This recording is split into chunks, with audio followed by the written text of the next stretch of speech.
Hello, friend. You've stumbled upon the Season 1 archive for On the Bubble podcast with me, Josh Liston. This episode you're listening to today was recorded sometime between mid-2015 and early 2019. And just so you know, Season 2 of the show is coming on Jan 8th, 2020. The first episode will drop on Jan 8th, 2020, Melbourne, Australia time, so that should be the day before if you're in North America. We're looking to make the show more fun, more energetic, a little bit less monotone from me, a bit more like this kind of vibe, and yeah, it should be pretty awesome. So thank you for checking out today's episode. I'm really proud of all the stuff we did on the Bubble podcast in the early days, which is kind of now wrapped up in Season 1, and pretty excited about where it's going for Season 2. So thanks once again, folks, on thebubblepodcast.com to get Season 2, to hear all of the episodes from Season 1, including this one today, if you want to share it with somebody or whatever. And I'll leave you with this crucial piece of life advice. So long, and thanks for all the fish.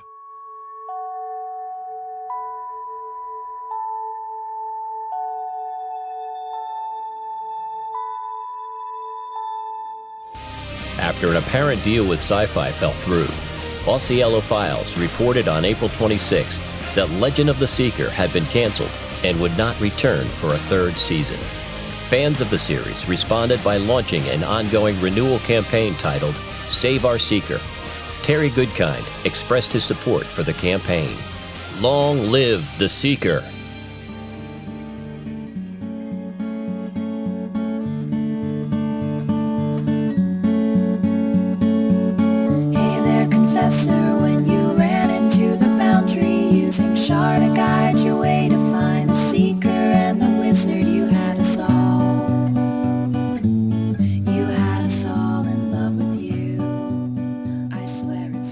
Welcome back to On the Bubble podcast. My name is Josh Liston, and today we're looking at the Save Our Show fan campaign for ABC Studios' Legend of the Seeker. You can find all research notes, resources, and audio attributions, including a link to the full version of the cover song that you just heard, inspired by the Save Our Seeker campaign, at onthebubblepodcast.com.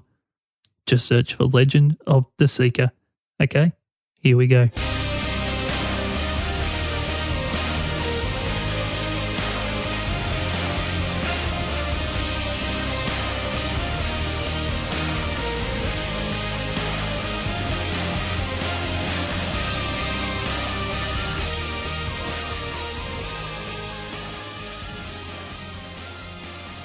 Legend of the Seeker, as you may know, is a television adaptation of Terry Goodkind's hugely popular book series, The Sword of Truth. In particular, the show focuses on the first two books of the Sword of Truth series, Wizards vs. Rule, and also my personal favourite, The Stone of Tears. The show premiered on November 1st, 2008, and after a solid 44-episode run, which fans were rather obsessed with, and a good 2 seasons, the show was rumoured to be heavily on the bubble during March of 2010, and then was officially cancelled in April 2010. So a little more on that later. The cancellation of Legend of the Seeker spurred, which was at the time, one of the most immediate and energised and what turned out to be ongoing fan renewal campaigns of any of the shows that I've as yet discovered while researching on the Bubble podcast. The Save Our Seeker campaign was very, very involved, which we'll also get into a little bit later. It did so much cool stuff. So as you can guess, I'm really looking forward to sharing just some of the things that Save Our Seeker did, which were unique and interesting while trying to save Legend of the Seeker, the TV show. But just before we jump into today's main segment, the individual projects involved with Save Our Seeker and SaveOurSeeker.com, which was the website that was driving most of the notable fan activity around trying to save Legend of the Seeker, I wanted to share a quote from Bridget Regan, who was the female lead who played Kaylin on the show, which she shared with TVGuide.com on May 21st, 2010. So the cancellation at that time would have been very fresh for her and everyone involved with making the show, and also for the fans. And Kaylin was heavily loved and was one of the more critically acclaimed portrayals of any character from the books when moved to the screen. So Bridget was definitely a fan favourite. So, quote, "The people that know the show absolutely love it. You see people write, 'Save our Seeker, save our Seeker.' And people have told me about the fan efforts, and honestly, I'm with them and I'm behind them." Unquote. So before we move on, I just wanted to share a little bit more of the opening song from today, which you can find at saveourseeker.com in full. And then we'll move into our main segment. What exactly did Save Our Seeker do to try and rescue Legend of the Seeker? Hey there, you seeker, when you took the sword of truth and took a stand against the evil, we were there to cheer you on, we loved you too. You stood up strong and true and good, just like you should. Before we explore the more specific fan campaign projects that Save Our Seeker and the team behind SaveOurSeeker.com pulled off over the years since the cancellation, I thought I'd read a short, yet what I feel is a pretty representative piece of text direct from the SaveOurSeeker.com homepage of their website, which I feel it gives a real feel for what this group was all about, these devoted TV fans, what they were really trying to do, and even more so, what they were prepared to put on the line. Because if you've listened to more than one episode of On the Bubble podcast, you're going to hear a couple of things in here which are pretty striking, including a dollar figure, which is just astounding. So, quote, SaveOurSeeker.com is a fan-created and maintained website highlighting all the key efforts to bring back Legend of the Seeker over the past years. Legend of the Seeker fans have raised and spent over $40,000 to promote the show and grow the fan base. Even after 5 years since the show's cancellation, the Save Our Seeker campaign is still remarkably active, with fan-based tables and cosplayers at conventions around the world. Fans are attempting to crowdfund a movie of Legend of the Seeker, emulating the Veronica Mars project, which raised $5.7 million on Kickstarter.com to produce a movie. Unquote. So, $40,000 raised and spent by the group behind SaveOurSeeker.com just to promote the show, to grow the fan base, and to bring people into the Legend of the Seeker universe. That's just astounding. So if you go to SaveOurSeeker.com, which is one of the few remaining resources actually online about the whole campaign, it's still really well laid out, and it tells you exactly what you need to do and how to best help the community. So that's worth checking out, just in case if you need to save a show in the future, you've got a really great template there. So we'll get back on track with the fan campaign and the specifics.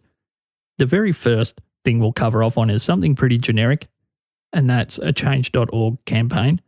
But just to spice things up, I actually had the campaign read by my friend Josh R. Moore from Wrestle Radio Australia, just to mix the voices up a little bit, and we'll go to that audio now. Legend of the Seeker is based on Terry Goodkind's award-winning Sword of Truth book series. The show was cancelled after 2 seasons in 2010. Fans are asking for a reboot or a season 3 to extend this amazing TV show because we think the story could be different and longer. The show didn't follow the events of the novels, and some fans were disappointed. We think that the show deserves new themes, new episodes, because the story is so well written and original. After it was cancelled, the TV show was watched by thousands of fans who were too young for the show in 2010, and now they want the show back. Bridget Regan, Craig Horner, to Brett Bethel, Craig Parker, Bruce Spence and the rest of the cast deserve a chance. If you sign this petition, you are helping a lot of fans from the book series, the TV show, and actors who only want an opportunity to continue this fabulous story. The next project I found interesting was a Save Our Bookmarks project, where SaveOurSeeker.com and the supporters of the project provided printable bookmarks featuring Save Our Seeker and Legend of the Seeker material, and then members of the community were asked to take the stickers they had printed, head to either a local library or a bookstore, find books within the fantasy genre, so the types of books that would appeal to someone who may be a fan or a potential fan of Legend of the Seeker, the TV show, and flip through a few pages and then leave the bookmark in the book as a little bit of a surprise for the next person who happens to read that particular fantasy book. and or someone who picks it up in the bookstore. So I thought that was really cool. Simple idea, but it's very targeted. And the fact that it's a fantasy show and based on a fantasy novel, I mean, you can get that granular. So that may not apply to all kinds of TV shows, but I guess it's really appropriate as there's such a strong connection between the book world and the TV universe. So next up, there was a Marcus fan video project, which I thought was pretty cool. I found a few of these. I'll embed one of them into the show notes where you're listening to this episode, where fans of Legend of the Seeker would write notes about the show or about the characters or anything that inspired them about the show itself onto their hands, their legs, their arms, and then they would film themselves with those words facing the camera. Those little chunks of different vision were then edited together into marker fan videos, which I also thought was pretty cool. Very effective. And the producers of the video really did tell a little story within a story, how those things were edited together. So it was kind of cool just to watch the words that they chose at different times during the videos. Next up was another thing that I'd never actually found on another fan campaign, and that was a documented list of DVD drives where local level Seeker fans were encouraged to petition their local libraries to accept a copy of either Season 1 or Season 2, or hopefully both, into their DVD borrowing collection. So, for example, the numbers for the DVD Drive USA showed 232 known copies of the Season 1 DVDs and 160 known copies of Season 2 were accepted by public libraries across the USA. And on SaveTheSeeker.com under projects, you'll also find there's statistics there for Canada, New Zealand, and my home country, Australia, which is pretty cool. And yeah, there are some libraries around Australia that accepted copies of Legend of the Seeker, which I think is really awesome.